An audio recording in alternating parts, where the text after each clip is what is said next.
I want to start with a short recap what we discussed today. Sorry, not today, but last week before we start to discuss the bifurcations today.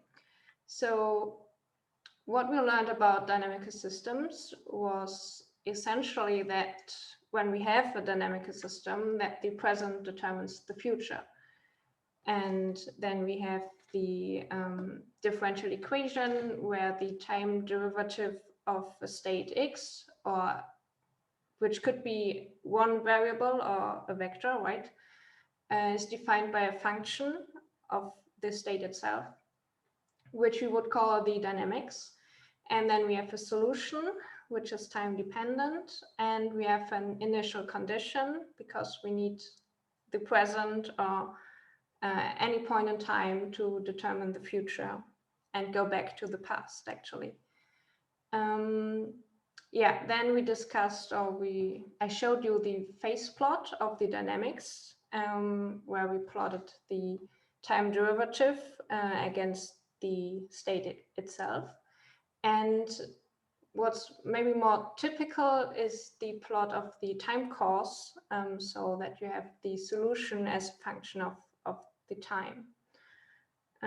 Yeah, we discussed fixed points, and fixed points are those states where the time derivative is 0. So yeah, the function of the fixed point itself is 0. And we discussed stability, essentially in linear systems, so where we have stable fixed points, which are also called attractors.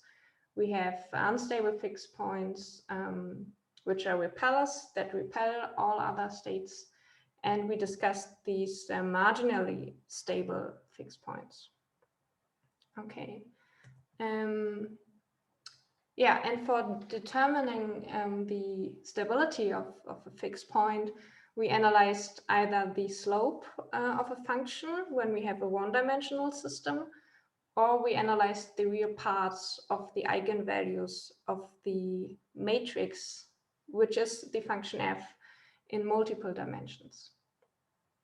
And then when all real parts are positive, we have a stable system. If only one real part is positive, oh well, there's a mistake. So it should be negative, of course, in the first case. It's positive, it's unstable. And if a real part is 0, then it is marginally stable, but only in that direction, because in multiple dimensions, we may have other directions being stable or unstable. And then we discussed how this is in nonlinear dynamical systems, so where we linearized around the fixed points to use the same strategy to determine its stability. So stability, there's a local property around the fixed point. Good, so keep this in mind.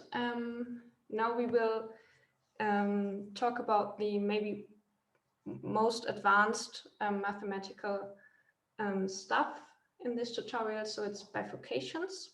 And now we look at a whole family of dynamical systems, which all may depend smoothly on parameters. So when you have the differential equations from last week, where we have this alpha, then this would be a parameter that may also vary smoothly. And now we ask, when those parameters change, how do the solutions to our family of dynamical systems change? And probably you discussed this already in the lecture when you have this instability on the Breitenberg vehicle, and later you see that this is exactly the same. Okay, so it may be the case now that the parameter varies smoothly, but the dynamical system not. And this is a picture which illustrates this. So you have to read this as this phase plot, the dynamics here is being shifted upwards, maybe by some input that is added to the time derivative of the dynamics. And when you now shift this curve upwards, then you see how the attractor and the repeller may collide and then essentially vanish when the shift is high enough, right? So we have an attractor here because we have a negative slope, right? We have a repeller in the middle because it's a positive slope, and a second attractor here. And now when you shift the dynamics upwards, the attractor and the repeller would collide, and then we have only one attractor left in the deep red state. Okay, and this is a bifurcation because the parameter which shifts the dynamics upwards is varied smoothly, but the dynamics of your system has an abrupt change from having two stable fixed point and one unstable one, and later only one stable fixed point. Okay, and this is what we call bifurcation. So it's a qualitative change of dynamics, so a change in the number, the nature, or the stability of the fixed points we have, as the dynamics change smoothly with the parameter. Good. Yeah, and then we now can discuss different forms of bifurcations. Maybe before I start with that, I hope this is clear, right? So the example, shifting this upwards, and when you do this mental simulation, you can see how the fixed points collide and vanish, right?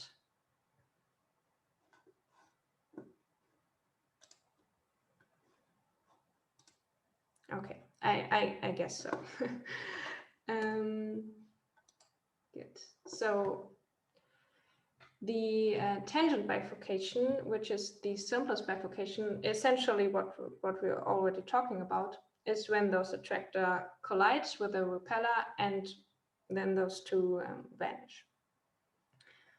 And yeah, it's a local bifurcation in this case because we only have a change in these two fixed points, and this essentially stays the same.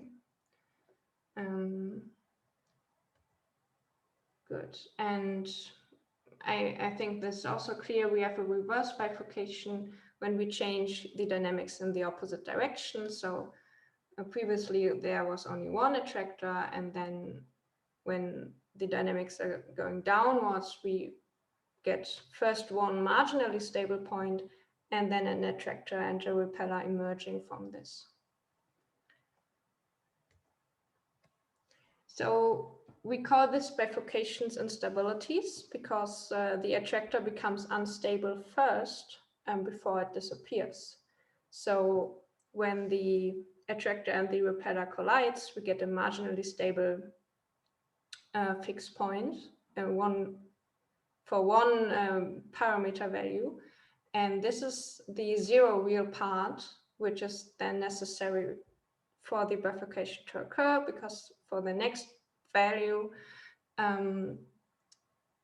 there wouldn't be a fixed point left, right? So it collides, we have a zero real part, and then the fixed point vanished. Okay, this is another form illustrating the tangent bifurcation. So this is the normal form, how you can write it down using a mathematical equation. So we have the time derivative, the parameter alpha we are varying, and this x square as a state. What's more important is to understand those two plots. So here we have the phase plot, where we have the time derivative here and the state here.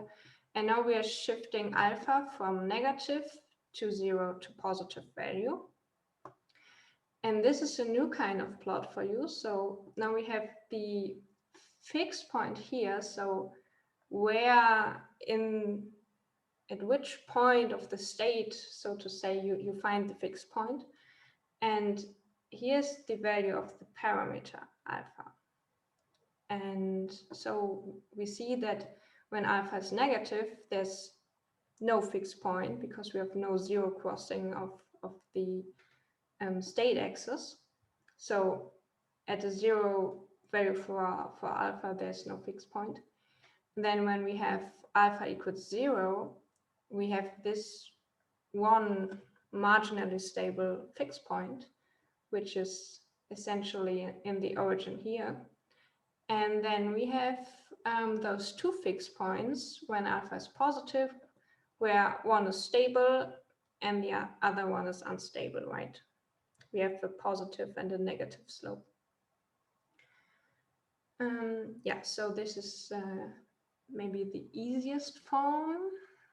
Then we have the Hopf theorem, that is when a single or maybe also a pair of complex eigenvalues, and we will discuss this later, crosses the imaginary axis, one of those 4 bifurcations occur. And so last week we talked about that you need a negative real part for the system to be stable, and when you have a positive, it's unstable. So when you have the complex plane here, and now all your fixed points are at the left-hand side of the imaginary axis, then everything is fine and your fixed points are stable, right? And now when they're going to the right and when they cross the imaginary axis, they get a positive real part and we have an unstable system. And this is when those bifurcations occur. Just another way to think about this. Good. Yeah, the next form is a transcritical bifurcation. So we have a different kind of differential equation here. And we have the same plot, so the phase plot here and the bifurcation diagram here, where we have the fixed point as a function of the parameter alpha. So when your parameter is negative, now we have one stable and one unstable fixed point again, right? So this is here for alpha being negative. When alpha is 0, we have this curve where we only have this marginally stable fixed point, which is again in the origin. And then the same story for alpha being positive. So we have the fixed points here. So this is the transcritical bifurcation. And then we have a pitchfork bifurcation. And I think this was part of the previous lecture on the Breitenberg vehicle. So let's take a look at this. For this form, when alpha is negative, where is it? Here. We only have one but stable fixed point, so it's similar to a linear system. So we have this one stable fixed point in the origin. When alpha equals 0, we have here this marginally stable point. So here the slope is equal to 0, which is again in the origin.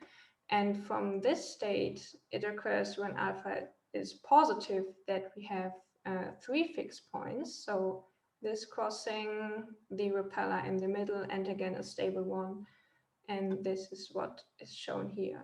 And because this looks like pitchfork, of course it's called pitchfork bifurcation. So this is how we use it in the Breitenberg vehicle case. Okay. Now the most complex, so to say, a bifurcation is the Hopf bifurcation. Now we need, so all these systems were one-dimensional, so otherwise we couldn't plot the phase plot, right? So Now we need higher dimensions to think about the Hopf bifurcation. And this is where we need to define a vector field. Yeah, so this is maybe the phase plot, but in 2 dimensions. Now we have a state, which is a vector. So we have x1 and x2. And the 2 functions here form the matrix that we learned about last week. So now we have the 2 states, x1 and x2. And those arrows point into the direction the system would be driven to with time continuing. And all those arrows point to this dot here. So probably this is a fixed point. So when you have an initial condition here, you would just follow your vector field, so these arrows, until you end in this point where all arrows pointing at. So this is our fixed point, which has this value of x1 and this value of x2, right, when we read it from the axis, where the system is stable. So this is how you may visualize the phase plot, but in 2D, essentially. Okay. Now the Hopf bifurcation, we have now 2 state variables, which is the r and the phi, and we can vary again the alpha value. And starting with negative alpha, so now we have 3-dimensional plot. We have the 2 state variables, which are x and y, but they should be r and phi. And we have the alpha here.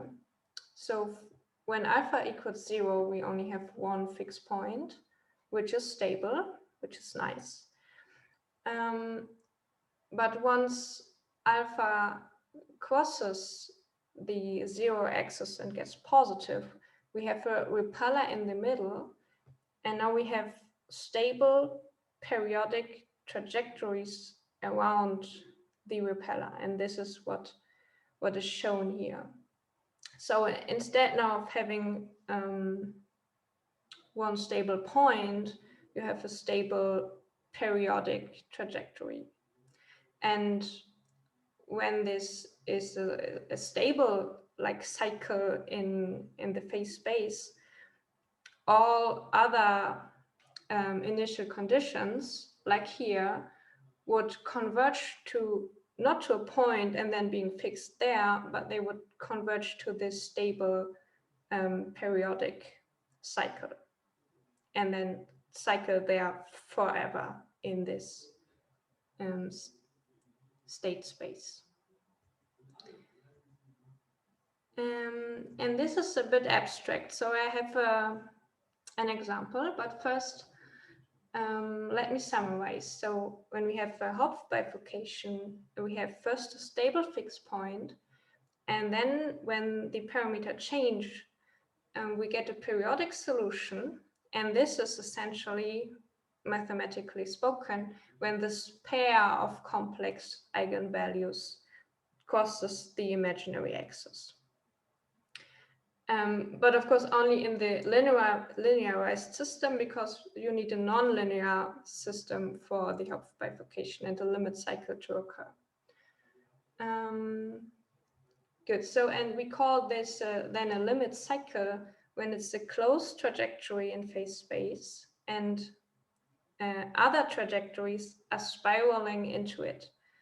And here I wrote for time going to infinity or negative infinity, because we may have stable or unstable limit cycles. And if they are stable, they have the same behavior as an attractor, so that nearby trajectories would converge towards it and then spiral there forever and ever in the closed circle. But if it's a repeller, then of course all your states in phase space would be repelled from it. So only when time's running backwards, they would converge to it. So it's a little twisted, this definition of spiraling into it, but for negative time. So essentially it would be repelled from the limit cycle. And what's nice about limit cycles when they are stable is that they lead to oscillations, right? Because you have the cycle, and with this you have an oscillation, and because it's stable, it also has a stable frequency. And when your system is like, you have noise in your system and you have a small perturbation, then your system would be driven back to the stable solution, so you would stabilize your frequency. And one example is the Hodgkin-Huxley model.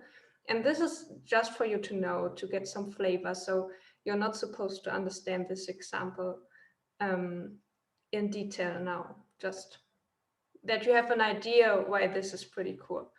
So the Hodgkin-Huxley model is a mathematical description of the initiation and also the propagation of the action potential in neurons, so what makes them firing.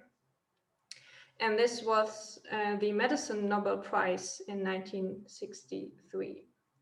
So what Hodgkin and Huxley did, they defined a nonlinear dynamical system with 4 variables. One is the membrane potential, and the other ones are the flow of the ionic currents. So I think sodium and potassium, that create this membrane potential in your neurons. And I think they did this with a very long axon in a squid, actually. So they showed that this is valid, that this is a valid description. And when you analyze this 4-dimension dynamical system, you can look it up when you're interested in this. When you analyze it mathematically, you see that the system undergoes a Hopf bifurcation when the parameter that you're varying is the injected current. So it's the current that comes into the axon from other neurons. And when the current is increasing, you see that you first have a stable state that is increasing a little bit, and then suddenly you have a Hopf bifurcation in your state space. And your state space is now the membrane potential and the potassium and sodium weights. But what is essentially is that because you have the membrane potential, which leads to the firing of the neuron, you would get a stabilized firing rate, right? So your neuron is firing and again, firing and again. And yeah, so this is pretty cool because you have like an inbuilt control system in your neuron because you have this limit cycle solution in your mathematical description. And this is the limit cycle.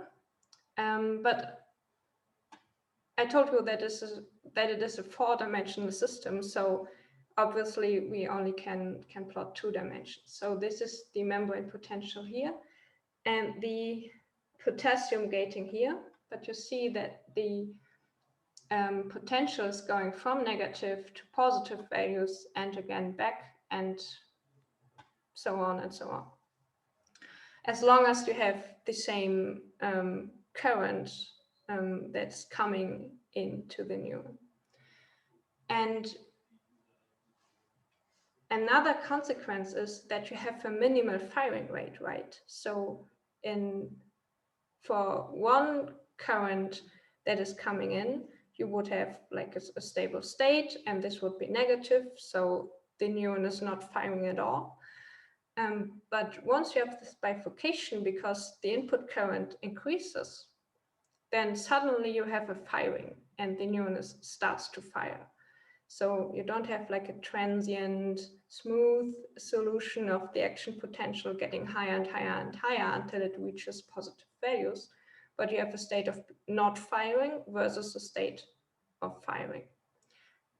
So yeah, this is a really advanced example, but we're talking about neural dynamics, so I wanted to show you how the Hopf bifurcation can be used to describe neural models. Yeah, so okay, this was the part on bifurcations. I have only 2 slides left on forward and inverse dynamics. So probably we discuss questions about the bifurcations now, if you have any, or we do it later when I stop recording. Maybe this is better for you.